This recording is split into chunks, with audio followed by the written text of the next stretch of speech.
Buradan Cənab Prezidentimiz Ali Başkomandanımıza üz tutaraq bildirirəm.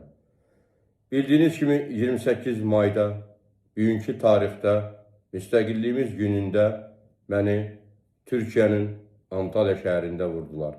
İlk olaraq bildirmək istəyirəm ki, niyə müstəqillik günümüzdə məni vurdular və göstəriş verən bunu hər kəs bilir və bilməyindədir. Göstəriş verən kimdir və vurduran kimdir? Bunu hər kəs olaraq bilir. Cənab Prezident, 28 mayda Maytay İdman Yığma komandanın üzvləri ilə bərabər dünya çempionatına yola düşmüşdüm. Bu dünya çempionatına yola düşərkən bildiyiniz kimi dövlət qurumlarından hər birindən müraciət etmişdim. Baş prokurorluğa, digər hüquqi qurumlara müraciət etmişdim ki, həyatım haqqında təhlükə var və məni bu dünya çempionatında vuracaqlar.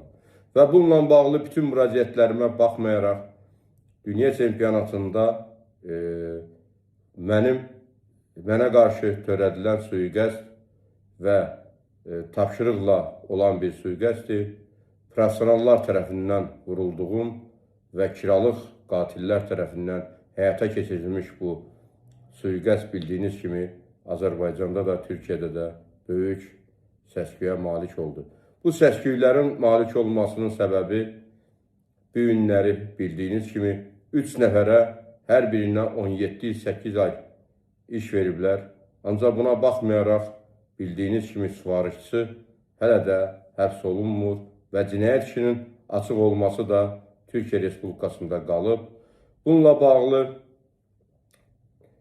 bağlı Türkiyə prokurorluğu bildiyiniz kimi apellyasiya məhkəməsinə müraciət edərək Azər Həsənsoyun Uçsanda Federasiyasının prezidenti Azər Həsənsoyun, Kickboks Federasiyasının vitse-prezidenti Elşən Əbdürrəhmanovun və Vüqar Kickboksun məşqçisi Vüqar adlı şəxsin bununla bağlı həbsləri ilə bağlı yenidən apellyasiya məhkəməsi davam edir.